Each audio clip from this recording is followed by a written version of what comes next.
அனைவருக்கும் வணக்கம். அவசரமா அழைச்சிருக்கோம், எல்லாரும் வந்ததுக்கு ஃபர்ஸ்ட் நன்றியை தெரிவிச்சுக்கிறேன். இந்த அவசர அழைப்பு என்னன்னா, நேற்று திருப்பதி பிரஸ் நிறுவனத்துக்கும் பேஸ்மெண்ட் ஃபைனான்ஸ் கம்பெனிக்கும் இடையிலான காசோலை செக் மோசடி வழக்கு சம்பந்தமா தீர்ப்பு சம்பந்தமா ஒரு கேஸ் வந்திருக்கு. அதுக்கான ஜட்ஜ்மெண்ட் கொடுத்துருக்காங்க. அந்த தீர்ப்பு சம்பந்தமா லிங்குசாமியும் போஸும் கைதுங்கிற மாதிரி சொல்லி ஊடகங்கள்லாம் செய்தி வந்திருக்கு. அந்த செய்தி சம்பந்தமா எங்க சீனியர் லாயர் பிரகாஷ் சார் அது விளக்கம் கொடுக்கணுங்கிறக்காக தான் உங்க அவசர அழைப்பை கொடுத்துருக்கோம். அவங்க பேசுவாங்க. அந்த கேஸ் சம்பந்தமா பிரகாஷ் சார் உங்களுக்கு டீட்டெயில் சொல்லுவாங்க. பத்திரிகை நண்பர்களுக்கு வணக்கம். பத்திரிகை நண்பர்களுக்கு வணக்கம்.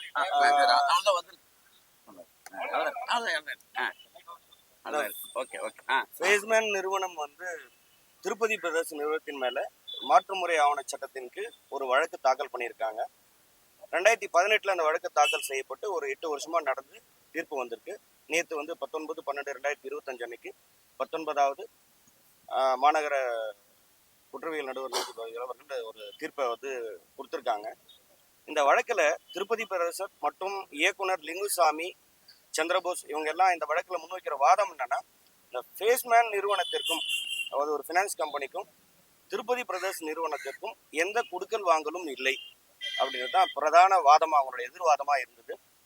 அந்த வழக்கில் இவங்க எக்காலகட்டத்திலையும் அவங்க கிட்ட இருந்து பணம் வாங்கலை, அந்த பணத்துக்காக எந்த காசோலையும் இவர்களால் அவங்களுக்கு கொடுக்கப்படலைன்றது தான் பிரதான வாதமாக இருந்தது. இந்த வழக்கு நேற்று தீர்ப்பு வந்திருக்கு, அவர்களுக்கு எதிராக தீர்ப்பு வந்திருக்கு. அந்த தீர்ப்புக்கு மேலே அதாவது மேல்முறையீடு, இது விசாரணை நீதிமன்றம்ன்றதுனால மேல்முறையீடு செய்வதற்காக ஒரு 30 நாள் கால அவகாசம் கொடுத்துருக்காங்க.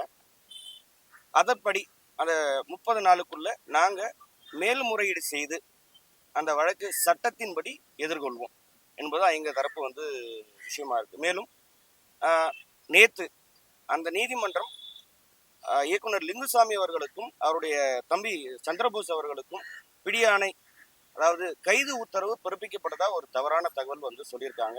இந்த வழக்குல அப்படி எந்த கைது உத்தரவும் பிறப்பிக்கப்படலைன்றத தெரிவிச்சுக்கிறோம். அதாவது நீதிமன்றம் இவங்களுக்கு கொடுத்த தண்டனையை நிறுத்தி வச்சிருக்காங்க, சஸ்பென்டி சென்டென்ஸ் கொடுத்துருக்காங்க. அது எதுக்காகனா, நீங்க இந்த தீர்ப்பை எதிர்த்து உங்களுடைய மேல்முறையிட தகுந்த நீதிமன்றத்துல மேல்முறை செய்யறதுக்கான கால அவகாசம் கொடுத்துருக்காங்க. நாங்கள் அதைய முறையா மேல்முறை செஞ்சு சட்டத்தின்படி சந்திப்போம் என்பதை தெரிவித்துக் கொள்கின்றோம். மற்றபடி தவறான தகவலை இந்த மாதிரி ஒரு பிடியாணை பிறப்பிக்கப்பட்டிருக்காங்க, கைது உத்தரவு போட்டிருக்காங்கிறது ஒரு தவறான தகவல். அப்படி எந்த கைது உத்தரவு சார், எதிர்கட்சி வக்கீல் தண்டனை ஆயிருக்கு. அதாவது அவங்க தாக்கல் செஞ்ச வழக்கு, அதாவது என்ன அந்த வழக்கோட அந்த தீர்ப்போட சாராம்சம் நான் உங்களுக்கு சொல்றேன் சார். உங்களுக்கு டீட்டெயிலாக சொல்லணும்னா அதனோட சாராம்சம் என்ன, புகார்தாரர் தாக்கல் செய்த வழக்கு தீர்ப்பு, அதாவது திருப்பதி பிரதர்ஸ் நிறுவனம் அவங்களுக்கு எதிராக தீர்ப்பு பகரப்பட்டிருக்கு. அந்த தீர்ப்பு நீங்க ஒருவேளை 30 நாளுக்குள்ள மேல்முறையீடு செய்யலைன்னா அந்த சென்டென்ஸ் சஸ்பெண்ட் பண்ணியிருக்காங்க இல்லையா, அது ரிவோக் ஆயிடும்ன்றதான் நீதிமன்றத்தோட தீர்ப்பு. இது உடனடியாக கைது செய்யணும், கைது செஞ்சாங்க, கைது ஆணை பிறப்பித்தாங்க அப்படின்ற விஷயங்கள் எதுவும் கிடையாதுங்க சார்.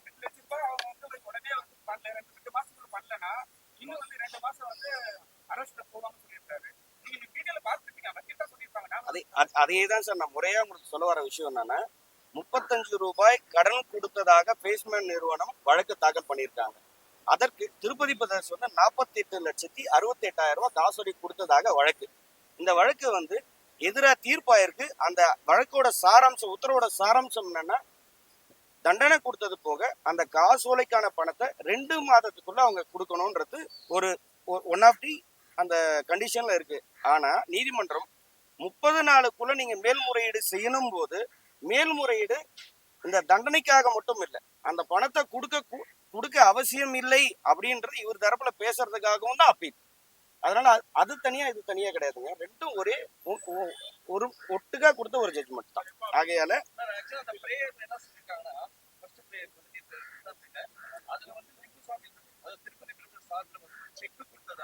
அந்த செக் அவங்க பிரசன்ட் பண்ணும்போது 35 lakhs அந்த செக் பிரசன்ட் பண்ணும்போது அந்த account it is been closed அப்படின்னு சொல்லிட்டு தான்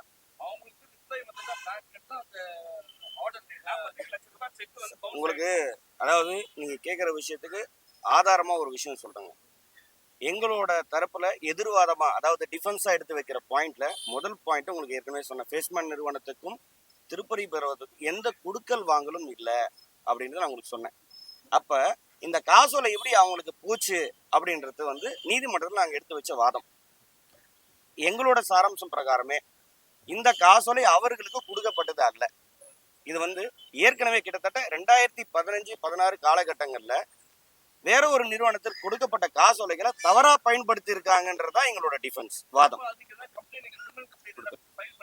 அதாவது கிரிமினல் கம்ப்ளைண்ட் கொடுத்திருக்கீங்களான்ற வாதத்தை விட இந்த வழக்குல அதுக்கு தேவையான ஆவணங்கள், அதாவது இந்த வழக்கு காசோலை வந்து ரொம்ப முன்னாடி காலத்துல 15-16 காலகட்டத்துல வழங்கப்பட்டது என்பதற்கு முறையான ஆவணங்களை எதிர்தரப்பு ஆவணம் இந்த வழக்குல தாக்கல் பண்ணியிருக்கு.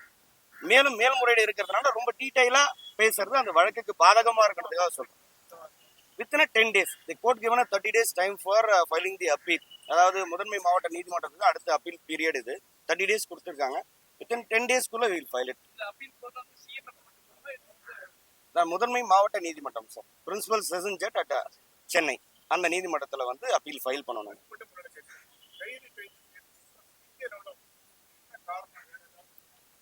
சார் கைதுன்னு சொல்றதுக்கான காரணம் என்ன இருக்குன்னா, ஒரு சமுதாயத்துல மதிப்பு மிக்க நபர் இவர் வந்து ஒரு ஃபினான்ஸ் கம்பெனி வந்து கேஸ் போட்டிருக்காங்க. ஒரு தவறான தகவலை பரப்பினா மேபி அவரோட புகழுக்கு வந்து களங்கம் ஏற்படலாம் அப்படின்ற ஒரு விஷயங்கள் இருக்கலாம்.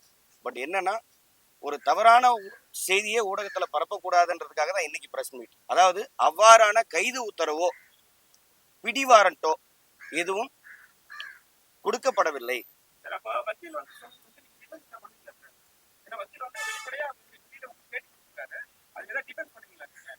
சார் வக்கீலுக்கு வந்து டிஃபென்ஸ் பண்றது பிரஸ் மீட்ல கிடையாது sir. Will meet in the court. கோர்ட்ல தான் அவங்க டிஃபெண்ட் பண்ண முடியும். ஏன்னா அவர் சொன்ன விஷயங்கள் சார், வக்கீல தவறான தகவல் சொல்லலைங்க சார். அவர் வந்து தண்டனையா இருக்குன்னு சார். அதாவது கிடைச்ச தகவல் என்ன, ஒரு அன்ஆத்தன்டிகேட்டட் வீடியோ ஒன்று, அதாவது அது ஸ்ப்ரெட் ஆகிட்டே இருக்கு. சோசியல் மீடியாவில் நிறைய ஸ்ப்ரெட் ஆகிட்டே இருக்கு. அப்படி ஸ்ப்ரெட் ஆயிருக்கு. சார் சொல்ற மாதிரி எதிர்த்தரப்பு வழக்கறிஞர் வந்து அவருக்கு பிடியானலாம் சொல்லுங்க சார். தண்டனை கொடுத்துருக்காங்க, பணம் கொடுக்கணுன்ற விவரங்கள் தான் அவர் சொல்லியிருக்காரு. ஒரு அன்ஆத்தரைஸ்டா, அதாவது இது ஒரு நேம் ஃபெமிலியரா இல்லாம ஒரு சோசியல் மீடியால இது மாதிரி கைது உத்தரவு பிறப்பிக்கப்பட்டிருக்கு, திரு லிங்குசாமி அவர்களுக்கு எதிராக வந்து கைது உத்தரவு போட்டிருக்காங்க, அரெஸ்ட் இஷ்யூ பண்ணிருக்காங்கன்னு சொல்றாங்க. முக்கியமா இன்னைக்கு பத்திரிகை நபர்கள் வந்து sir Tirupati one of the director Chandrabose கூட்டிருக்க காரணமே அதுதான். ஒரு தவறான செய்தியை ஒரு நல்ல மனிதர் மேல பரப்பக்கூடாது சார். தண்டனை கொடுத்திருக்கிற விஷயங்கள் உண்மை. அந்த கொடுத்த தண்டனை தற்பொழுது நிறுத்தி வைக்கப்பட்டிருக்குன்னு நாங்க சொல்றோம். அது வந்து புரிதல் இல்லாம போட்டிருக்காங்களா என்னன்னு எங்களுக்கு தெளிவா சொல்ல முடியாது சார். பட் இது மாதிரியான விஷயங்கள், அதாவது அவர் மீது கைது உத்தரவு பிறப்பிச்சிருக்காங்க, அவர் வந்து அரெஸ்ட் பண்ண வாரண்ட் கொடுத்திருக்காங்கன்ற விஷயங்களை இதுக்கப்புறம் பரப்பக்கூடாது. தேவையில்லாத வதந்திகள் வரக்கூடாதுன்றதுக்காக இந்த உண்மையான தகவல் என்னன்றது மக்களுக்கு தெரியப்படுத்தவும், ஸோ மற்ற எல்லா தெரிஞ்சுக்கணுன்றதுக்காக இந்த பேட்டி கொடுக்கும்.